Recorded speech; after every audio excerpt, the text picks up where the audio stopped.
Hello students, জ্ঞানজ্যোতি coaching সেন্টারের পক্ষ থেকে তোমাদের সকলকে জানাই আরও একবার স্বাগত। তো আজকে আমি তোমাদের সঙ্গে যে গুরুত্বপূর্ণ বিষয়টি নিয়ে আলোচনা করব সেটা দেখো এখানে দেওয়া রয়েছে। শিক্ষা একটি বিজ্ঞান এবং কলা উভয়ই। কেন বলা হয়েছে এই বিষয় নিয়ে কিন্তু তোমাদের সঙ্গে আজকে বিস্তারিতভাবে আলোচনা করব। তো চলো দেরি না করে আলোচনার বিষয় ফিরে যাই। দেখো প্রথমে কিন্তু ধারণা দেওয়া হয়েছে, ঠিক আছে। শিক্ষার ধারণা, সংকীর্ণ অর্থে শিক্ষা এবং ব্যাপক অর্থে শিক্ষা কাকে বলা হয়। তো দেখো এখানে প্রথমে যে বিষয়টি রয়েছে সেটা হচ্ছে সংকীর্ণ অর্থ, অর্থাৎ কি জ্ঞানার্জন ও ডিগ্রি লাভ। সংকীর্ণ অর্থে শিক্ষা বলতে কেবল বিদ্যালয় বা প্রাতিষ্ঠানিক পরিবেশে সুনির্দিষ্ট পাঠ্যক্রম সম্পন্ন করে ডিগ্রি লাভ করাকে বোঝায়। তাহলে কি ডিগ্রি লাভ করা, মনে রাখতে হবে যে সংকীর্ণ অর্থে শিক্ষা বলতে হচ্ছে এমন একটি শিক্ষাকে বোঝায় যেখানে হচ্ছে কি বিদ্যালয়ের মধ্যে বা কোনো একটি প্রতিষ্ঠানের মধ্যে পড়াশোনা করে ডিগ্রি অর্জন করা হয়, ঠিক আছে। এখানে শিক্ষক হলেন দাতা এবং শিক্ষার্থী হলেন নিছক গ্রহীতা, ঠিক আছে। এখানে শিক্ষার্থীকে কি বলা হয়েছে? নিছক গ্রহীতা বলা হয়েছে।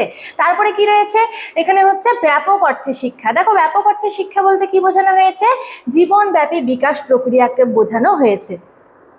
ব্যাপক অর্থে শিক্ষা হলো এক নিরবচ্ছিন্ন জীবনব্যাপী প্রক্রিয়া, ঠিক আছে। কি বলেছে? লাইফ লং প্রসেস, যাকে সারা জীবনব্যাপী চলতে থাকে। অর্থাৎ এই যে ব্যাপক অর্থে শিক্ষা রয়েছে এটি কিন্তু সারা জীবনব্যাপী চলতে থাকে, একজন ব্যক্তির জন্মের পর থেকে মৃত্যুর আগ পর্যন্ত, ঠিক আছে। তাহলে কি এটি শিশুর জন্ম থেকে শুরু করে জীবনের শেষ মুহূর্ত পর্যন্ত চলে এবং কি এখানে কি বলেছে? পরিপার্শ্ব থেকে অর্জিত নানাবিধ অভিজ্ঞতায় কিন্তু এর বিভিন্ন ভিত্তি রয়েছে। এরপরে দেখো কি আছে এখানে, প্রক্রিয়া উৎপাদন হিসেবে শিক্ষা। কি কি রয়েছে এখানে? প্রক্রিয়া হিসেবে শিক্ষা অর্থাৎ প্রসেসের কথা এখানে বলেছে, প্রসেস, এবং এখানে বলেছে প্রোডাক্টের কথা, অর্থাৎ কি উৎপাদন হিসেবে শিক্ষা। তাহলে দেখো প্রক্রিয়া হিসেবে শিক্ষার এখানে কি দেওয়া রয়েছে? অভিজ্ঞতার পুনর্গঠন ও রূপান্তর, ঠিক আছে। কি আছে এখানে? শিক্ষা এক অবিরাম চলমান প্রক্রিয়া। তাহলে দেখো শিক্ষাকে কি বলা হয়েছে? শিক্ষাকে কিন্তু একটি চলমান প্রক্রিয়া বলা হয়েছে, যা কিন্তু সারা জীবনব্যাপী কোনো না কোনো ক্ষেত্রে চলতেই থাকে, ঠিক আছে। যা কি শিক্ষার্থীর চিন্তা, দৃষ্টিভঙ্গি ও আচরণের ইতিবাচক রূপান্তর ঘটায়। অর্থাৎ কি তাদের যে চিন্তা ভাবনা সমস্ত কিছুকে কিন্তু এটি দেখে। এটি একটি দ্বিমুখী বা ত্রিমুখী মিথস্ক্রিয়া, যার মাধ্যমে সমাজ ও ব্যক্তির সমন্বয় সাধিত হয়, ঠিক আছে। তাহলে এই ছিল হচ্ছে কি প্রসেসের। তারপরে কি এখানে প্রোডাক্টের জায়গায় কি রয়েছে? অর্থাৎ কি উৎপাদন হিসেবে শিক্ষার ক্ষেত্রে কি বলা হয়েছে? অর্জিত জ্ঞান ও কি বলেছে? সুগঠিত চরিত্র। অর্থাৎ কি উৎপাদন বা ফল হিসেবে শিক্ষা হলো একটি প্রক্রিয়ার শেষ ফল। তাহলে কি শিক্ষা হচ্ছে কি এখানে কি বলা হয়েছে? যে উৎপাদন বা ফল হিসেবে যদি শিক্ষাকে আমরা দেখতে যাই তাহলে কিন্তু শিক্ষা হলো একটি প্রক্রিয়ার শেষ ফল, অর্থাৎ শিক্ষাকে কোনো একটি প্রসেসের শেষ ফল কিন্তু বলা হয়েছে। অর্থাৎ কি শিক্ষার্থীর পরিশীলিত চরিত্র, সুদৃঢ় জ্ঞান ভাণ্ডার, কর্মদক্ষতা এবং সমাজের যে সার্থকভাবে জীবনযাপনের চূড়ান্ত সামর্থ্য হিসেবে কিন্তু ধরা হয়েছে শিক্ষাকে, ঠিক আছে। তারপরে দেখো কি রয়েছে এখানে, শিক্ষা একটি বিজ্ঞান এবং কলা উভয়ই। তো প্রথমে যে তোমাদের যে থাম্বনেলটা ছিল এখানেই কিন্তু এই বিষয়টি দেওয়া রয়েছে। তো এখানে কিন্তু দেখো বিজ্ঞান হিসেবে শিক্ষার কথা দেওয়া রয়েছে, কলা হিসেবে শিক্ষা কি এবং কি উভয়ের মেলবন্ধনে কি ঘটতে পারে এই বিষয়টি কিন্তু এখানে বিস্তারিতভাবে দেওয়া রয়েছে। তো দেখো প্রথমে যে বিষয়টি রয়েছে সেটা হচ্ছে কি বিজ্ঞান হিসেবে শিক্ষা। তাহলে বিজ্ঞান হিসেবে শিক্ষা কি বলেছে? যে শিক্ষার ভিত্তি পুরোপুরি মনস্তাত্ত্বিক বিজ্ঞানের উপর নির্ভরশীল। তাহলে কি এই যে বিজ্ঞান হিসেবে যে শিক্ষা, এখানে কিন্তু শিক্ষার যে একটি ভিত্তি, ঠিক আছে, এই ভিত্তি কিন্তু পুরোপুরি মনস্তাত্ত্বিক, অর্থাৎ কি মনস্তাত্ত্বিক এবং কি বিজ্ঞানের উপর কিন্তু বিশেষভাবে নির্ভরশীল। বৈজ্ঞানিক পর্যবেক্ষণ এবং কি তথ্য বিশ্লেষণ এবং সুনির্দিষ্ট নিয়মের মাধ্যমে শিক্ষার্থীর আচরণের কি করা হয়? পরিমাপ করা হয়, ঠিক আছে। তাহলে বিজ্ঞান হিসেবে শিক্ষার হচ্ছে এটি মূল একটি ভিত্তি। তারপরে কি কলা হিসেবে যদি আমরা শিক্ষাকে দেখতে যাই তাহলে কি রয়েছে? শিক্ষাদানের কৌশল একটি অনন্য শিল্প বা কলা। একজন শিক্ষক তার নিজস্ব সৃজনশীলতায়, ধৈর্য ও নান্দনিক দৃষ্টিভঙ্গি দিয়ে তাত্ত্বিক নিয়মগুলোকে বাস্তব শ্রেণীকক্ষে আকর্ষণীয় করে তোলেন। তাহলে কি একজন শিক্ষক কি করেন? তার ধৈর্য সহকারে কিন্তু শিক্ষার্থীদের পড়ান, ঠিক আছে, এবং কি নান্দনিক দৃষ্টিভঙ্গি দিয়ে অর্থাৎ বিভিন্ন যে একটি আনন্দময় পরিবেশ সৃষ্টি করেন এবং কি নান্দনিক যে দৃষ্টিভঙ্গি সেই দৃষ্টিভঙ্গি দিয়ে তাত্ত্বিক নিয়মগুলোকে বাস্তব শ্রেণীকক্ষে কি করেন?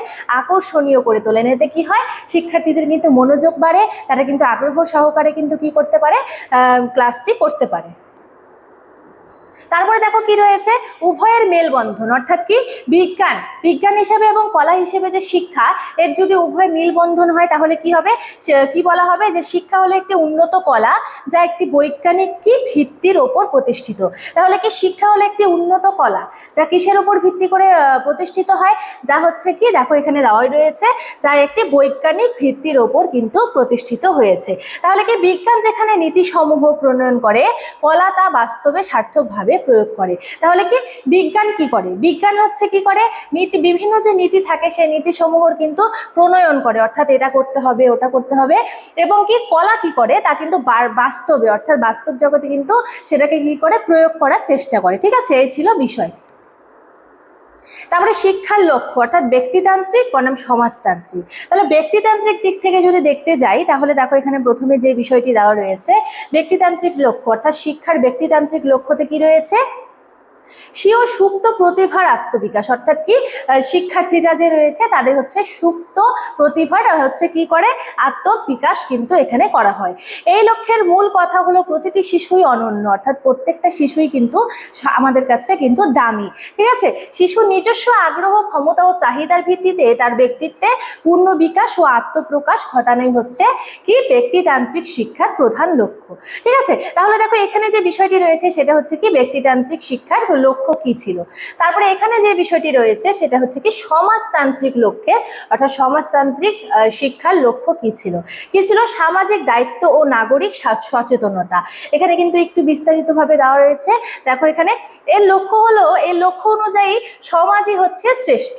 তাহলে কি সমাজতান্ত্রিকের মূলে কি রয়েছে, সমাজ। তাই এখানে মনে করা হয় যে এই লক্ষ্য অনুযায়ী সমাজই হচ্ছে সবার চেয়ে শ্রেষ্ঠ। ব্যক্তিকে এমনভাবে শিক্ষিত করতে হবে যাতে সে কি করতে পারে, সমাজের প্রগতিতে অবদান রাখতে পারে, অর্থাৎ তাকে এমনভাবে তৈরি করতে হবে যাতে সে সমাজের উন্নত ও সমাজকে কি করে আরো উন্নত করতে পারে এবং কি সুনাগরিক হিসেবে নিজের ভূমিকা পালন করতে সক্ষম হয়। তাহলে দেখো ব্যক্তিতান্ত্রিক শিক্ষার লক্ষ্য কি ছিল, ব্যক্তিত্বের হচ্ছে পূর্ণ বিকাশ ঘটানো, এবং সমাজতান্ত্রিক শিক্ষার লক্ষ্য হচ্ছে সমাজের কল্যাণ সমূহ। ঠিক আছে, তাহলে দেখো এখানে কি বলেছে, এই যে দুই শিক্ষার লক্ষ্য কি ছিল, এই বিষয় নিয়ে কিন্তু তোমাদের সঙ্গে আলোচনা করলাম। এখানে কিন্তু একটা স্পেলিং ভুল রয়েছে, এখানে কিন্তু ডেলার কমিশন হবে। ঠিক আছে, তাহলে কি ইউনেস্কো ডেলার কমিশন 1996। ঠিক আছে, তাহলে কি 1996 সালে জ্যাকুইস ডেলরের সভাপতিত্বে কি হয়েছে, ইউনেস্কো একটি যুগান্তকারী রিপোর্ট প্রকাশ করে, যার শিরোনাম কি ছিল, লার্নিং দ্য ট্রেজার উইদিন, অর্থাৎ কি শিক্ষা অন্তর্নিহিত সম্পদ।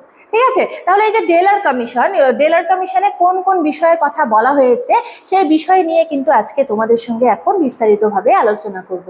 তো দেখো ডেলার কমিশনে হচ্ছে শিক্ষার 4টি স্তম্ভের কথা বলা হয়েছে।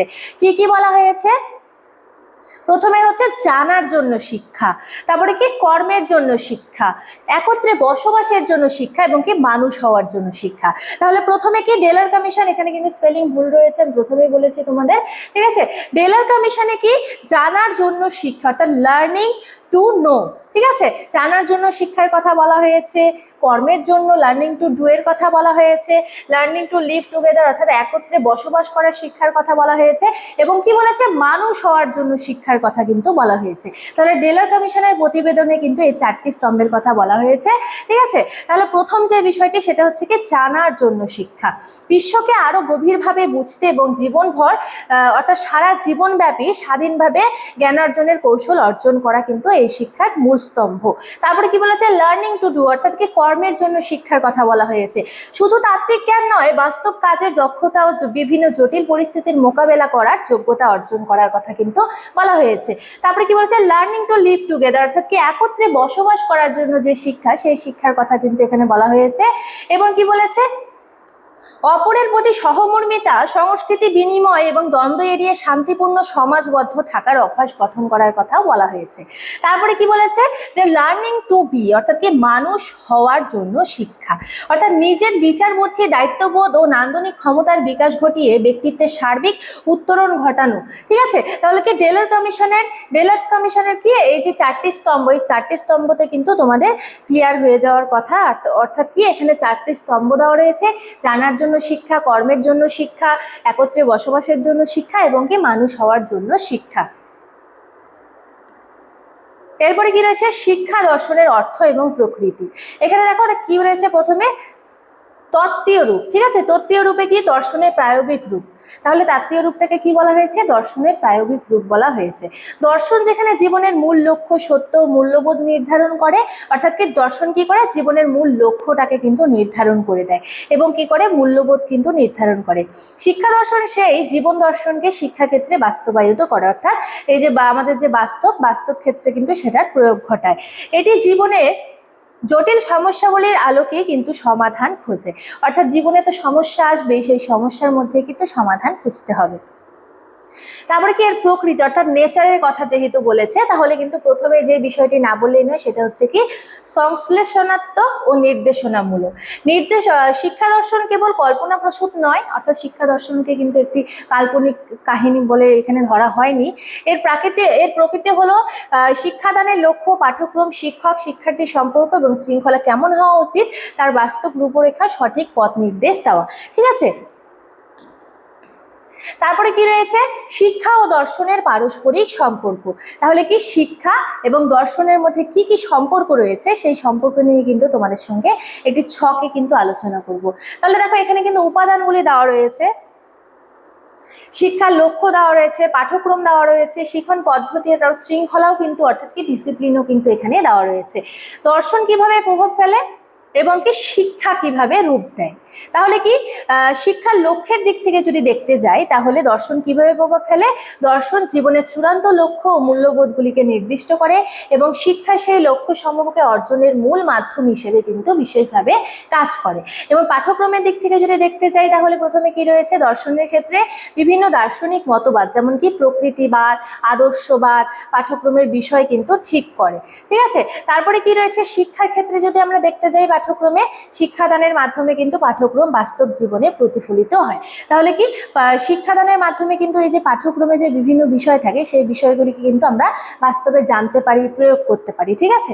তারপরে কি শিক্ষণ পদ্ধতির কথা বলা হয়েছে, মন ও জগতের সম্পর্ক বিবেচনা করে শিক্ষাদান পদ্ধতি নির্দেশ করে কিসে, দর্শন, ঠিক আছে। তারপরে শিক্ষা কি করে, শ্রেণীকক্ষে শিক্ষার্থী ও শিক্ষকের মিথস্ক্রিয়ার পদ্ধতিটি সার্থক করে, অর্থাৎ একটি যে শ্রেণীকক্ষ থাকে, সেই শ্রেণীকক্ষে কিন্তু শিক্ষক এবং শিক্ষার্থীর সুসম্পর্ক হওয়া সব থেকে জরুরি। তাই এখানে কি বলেছে, শ্রেণীকক্ষে শিক্ষার্থী শিক্ষকের মিথস্ক্রিয়ার পদ্ধতিটি কি করে, শিক্ষা সার্থক করে। তারপরে এখানে কি রয়েছে শৃঙ্খলা, ঠিক আছে, অর্থাৎ কি ডিসিপ্লিন থাকা আমাদের সকলের জীবনেই কিন্তু বিশেষভাবে জরুরি। দর্শনের ক্ষেত্রে যদি দেখতে যাই, মুক্ত শৃঙ্খলা না কঠোর শাসন তা তাত্ত্বিক বিচার করে, অর্থাৎ কি তাত্ত্বিক দিক থেকে কিন্তু বিচার বিবেচনা করে যে মুক্ত শৃঙ্খলা নাকি কঠোর শাসন হবে, ঠিক আছে। এবং শিক্ষার ক্ষেত্রে কি শিক্ষার্থীদের আচরণে স্বতঃস্ফূর্ত আত্মশৃঙ্খলার কিন্তু বিশেষ সৃষ্টি করে। তাহলে কি এখানে কিন্তু শিক্ষা ও দর্শনের মধ্যে পারস্পরিক সম্পর্ক নিয়ে কিন্তু তোমাদের সঙ্গে আজকে আলোচনা করলাম, ঠিক আছে। তাহলে কি এই বিষয়টি কিন্তু তোমাদের সঙ্গে বিস্তারিতভাবে আলোচনা করলাম আজকের ভিডিও আমি এতটুকুনি রাখছি। দেখা হচ্ছে তোমাদের সঙ্গে পরবর্তী ভিডিওতে, ততক্ষণ তোমরা সকলেই ভালো থাকো, সুস্থ থাকো। Thank you.